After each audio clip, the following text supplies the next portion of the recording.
Welcome to our 5th class on David. Let's start with a quick review.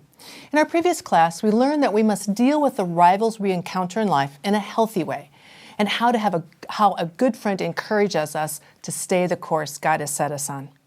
So far, David has now been called, given a purpose in life, allowed God to shape his worldview, and has his good friend Jonathan at his side. So now his reign begins, right? Actually, David is on the run. He knows Saul is focused on killing him. It's not just bad moods anymore. So David runs. Without a plan or resources, he just picks up and goes. Where does he run? To Nob. It's called the city of priests, to the sanctuary there and the priest Ahimelech, who is in charge. Let's talk first about what a sanctuary is.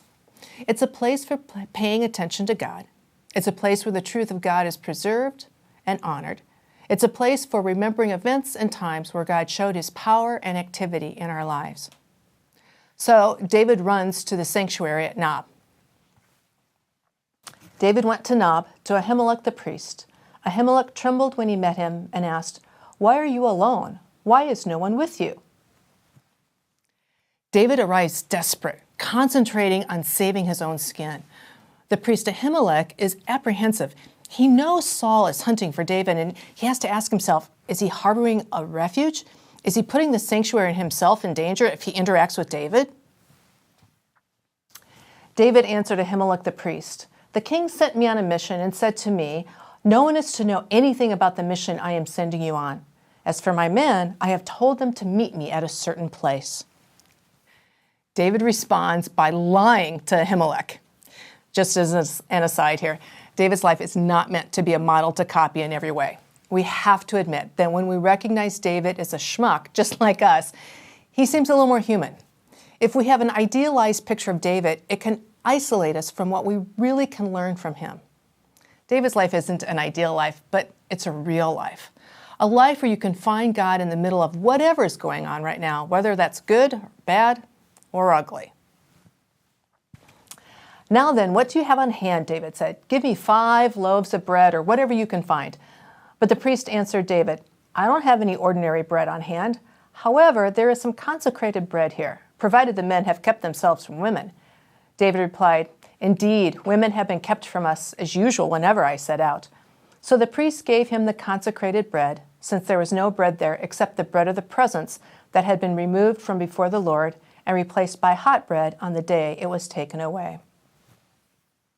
David asked for something to eat, the bread of the presence. These are 12 loaves of bread that sit before the altar every week. After a week, the old loaves are replaced with new loaves, and the priests are then allowed to eat the week-old bread. Now, David would have known this bread was only for the priests, but he insisted on it anyway. Ahimelech certainly knew the bread was only for the priests, but he chose to bend the rules. He was willing to stretch the point by accepting the answer that David's men were in a state of ritual purity during combat.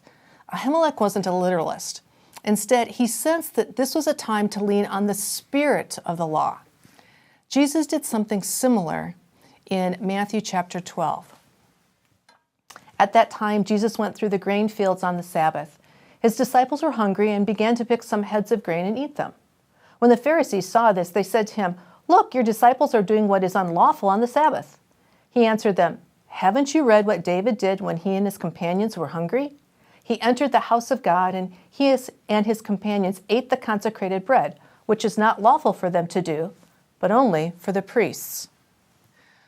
When the religious leaders chastised Jesus for allowing his disciples to eat grain from the field on the Sabbath, which was forbidden, Jesus said that they had to look at the spirit of the law and not be strict literalists. Now, David didn't stop asking for help when he received food.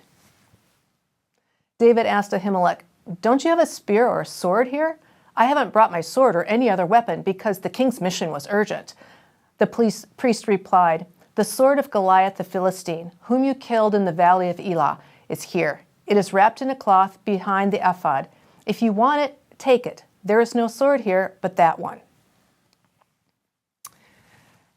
Goliath's sword was a trophy of war, a museum piece, a reminder of how God saved Israel.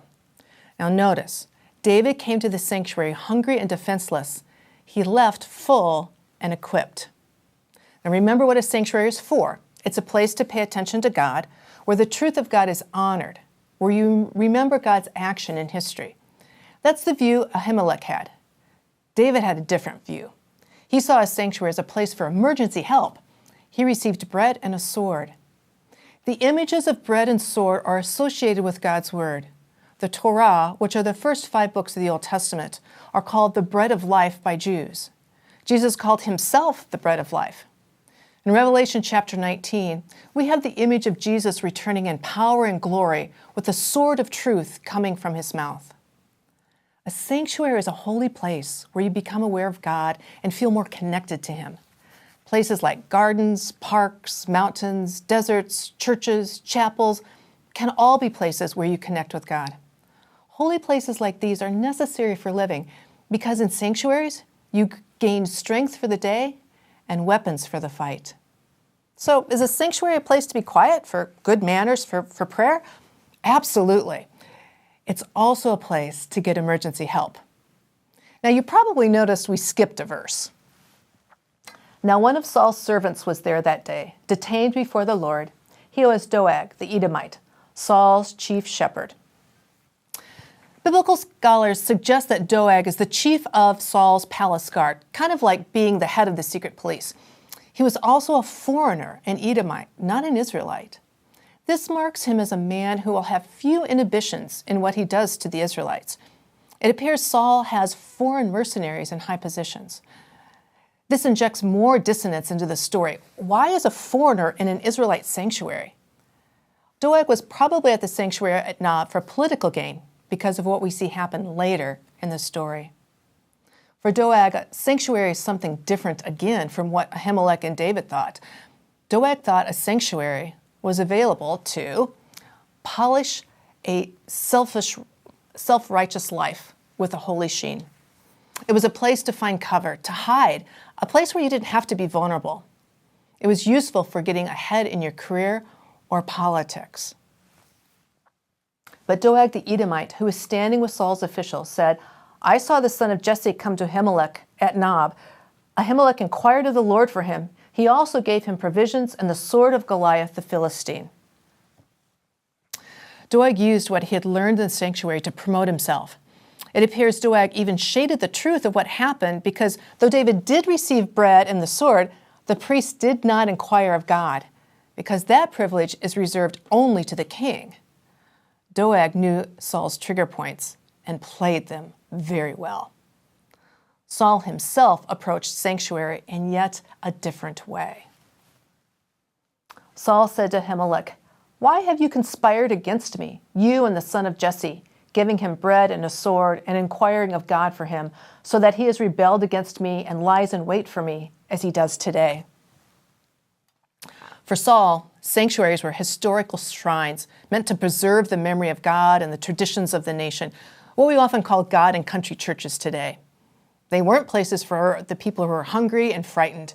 For Saul, priests were to protect kings, not desperate people. Saul had realized the priests did not protect him. Then the king ordered the guards at his side, Turn and kill the priests of the Lord, because they too have sided with David. They knew he was fleeing, yet they did not tell me. But the king's officials were unwilling to raise a hand to strike the priests of the Lord. When the soldiers refused Saul's immoral orders, Doeg stepped in and did what Saul's other officers refused to do. The king then ordered Doeg, You turn and strike down the priests. So Doeg the Edomite turned and struck them down. That day he killed 85 men who wore the linen ephod. He also put to the sword Nob, the town of the priest, with its men and women, its children and infants, and its cattle, donkeys. Doeg's treachery led to mass murder of innocent Israelites. Saul's madness had become lethal to his own people. When David learned of the massacre, he lamented and took the blame on himself and dealt with his anger by writing Psalm 52, which begins this way. Why do you boast of evil, you mighty hero? Why do you boast all day long, you who are a disgrace in the eyes of God? You who practice deceit, your tongue plots destruction. It is like a sharpened razor. You love evil rather than good, falsehood rather than speaking the truth. Every time you enter a holy place, we become aware of God's presence. We leave either better or worse. We discover wonderful things can happen in sanctuaries. We can perceive God all around us. We can rediscover a piece of our lives we thought were lost, like God's call on our lives. Sanctuaries are a place of prayer, where we are reminded that God saves, where we find that there's more to life than the circumstances we find ourselves in. We can leave re-energized, renewed, and refreshed. But terrible things happen in sanctuaries too. We can use religious ritual to insulate ourselves from other people. We can be tempted to cultivate a sense of superiority. We can look for ways to get an advantage over our competition. We can use religion to legitimize hate, and we leave cold-hearted, uncaring, deceitful. If we come to a sanctuary to separate ourselves from the others, we leave worse, ready to impose our notion of right and wrong on someone else, to force our idea of God on others. We become filled with indignation instead of love.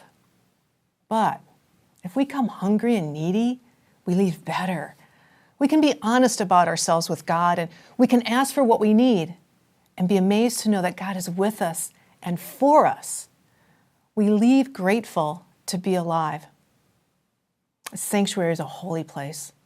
The question is, will we use the sanctuary as a place where we can approach God with awe and reverence, or as a place we use to advance our own agendas? Some important takeaways today. Sanctuaries are places we encounter God and receive emergency help. We arrive at sanctuaries hungry and defenseless and can leave filled and equipped. Sanctuaries can also be abused as historical shrines or places to legitimize hate.